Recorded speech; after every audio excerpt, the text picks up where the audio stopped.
আমার ভাইরা আল্লাহ রাব্বুল আলামিন বলেন, লাকাদ কানা লাকুম ফি রাসূলিল্লাহি উসওয়াতুন হাসানা।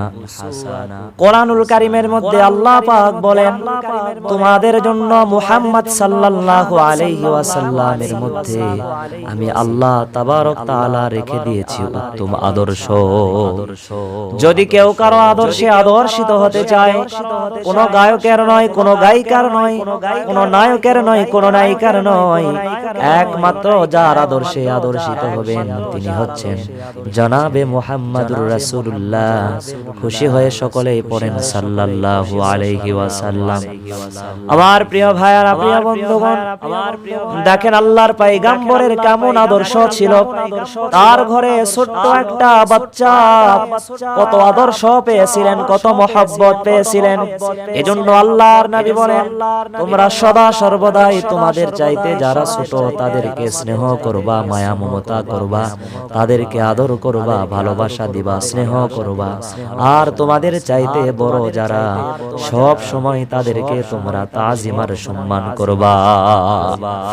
প্রিয় বন্ধুগণ আমার, রাসূলুল্লাহ আরবের বুকে যখন আম্মাজান খাদিজাতুল কুবরাকে বিবাহ করলেন, আম্মাজান খাদিজাতুল কুবরার সঙ্গে আল্লাহর পয়গম্বর সংসার করছেন।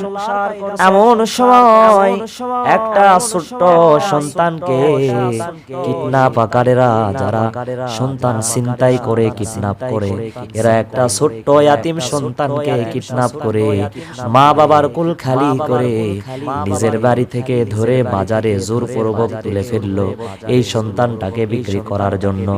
আম্মাজান খাদিজাতুল কুবরা দেরি করলেন না, চলে গেলেন বাজারে। যাবার পরে তার মায়া হয়ে গেল সন্তানটার প্রতি। এই সন্তানটাকে দুষ্টদের হাত থেকে, দুষ্টদের কাছ থেকে আম্মাজান খাদিজাতুল কুবরা রাদিয়াল্লাহু তাআলা আনহা খরিদ করলেন, ক্রয় করলেন। আর আল্লাহর নবীকে এনে হাদিয়া স্বরূপ দিয়ে দিলেন। বললেন, নবী গো, আপনাকে এই ছোট্ট সন্তানকে হাদিয়া দিলাম। এই ছোট্ট সন্তানের নাম ছিল যায়েদ ইবনে হারেসা। এবার নবীর ঘরে যায়েদ ইবনে হারেসা লালিত পালিত হতে লাগলেন। কয়েকদিন পরে যখন যায়েদ ইবনে হারেসার পরিবারের কাছে খবর চলে গেল যে আপনার সন্তান মুহাম্মাদের ঘরের ভিতরে লালিত পালিত হচ্ছে, হযরতে যায়েদ ইবনে হারেসা রাদিয়াল্লাহু তাআলা আনহুর চাচা এবং আব্বা চলে আসলেন। এসে আল্লাহর নবীর কাছে অনুনয় বিনয় করে বললেন, ওগো মুহাম্মাদুর রাসূলুল্লাহ, আমরা জানি আপনার আদর্শ অত্যন্ত ভালো। আমাদের কলিজার টুকরা সন্তানটাকে ছিনতাই করে দুষ্ট লোকেরা বাজারে বিক্রি করেছে।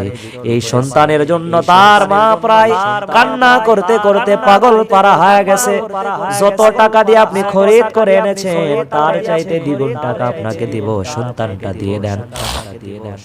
আল্লাহর পয়গম্বর যায়েদ ইবনে হারেসাকে ডাক দিলেন। যায়েদ ইবনে হারেসা রাদিয়াল্লাহু তাআলা আনহু আসলেন। নবী বললেন, যায়েদ, এটা কি তোমার আব্বা? যায়েদ বললেন, হ্যাঁ। আল্লাহর নবী বললেন, এটা কি তোমার চাচা? হযরত যায়েদ বললেন, হ্যাঁ।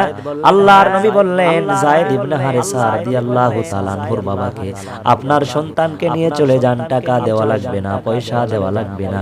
কেননা আল্লাহ রাব্বুল আলামিন বলেছেন, ওয়া মা আরসালনাকা ইল্লা রাহমাতাল লিল আলামিন।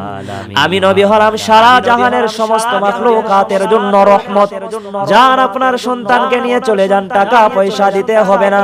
এভাবে যখন যায়েদ ইবনে হারেসাকে তার বাবার হাতে তুলে দিচ্ছিলেন, ছোট্ট সন্তান যায়েদ ইবনে হারেসা নিজের বাবার কাছে না গিয়ে আল্লাহর নবীর কাছে দৌড় মারলেন, তার কদম মুবারকে পড়ে গেলেন। ডাক দিয়ে বললেন, ওগো আল্লাহর নবী, এতদিন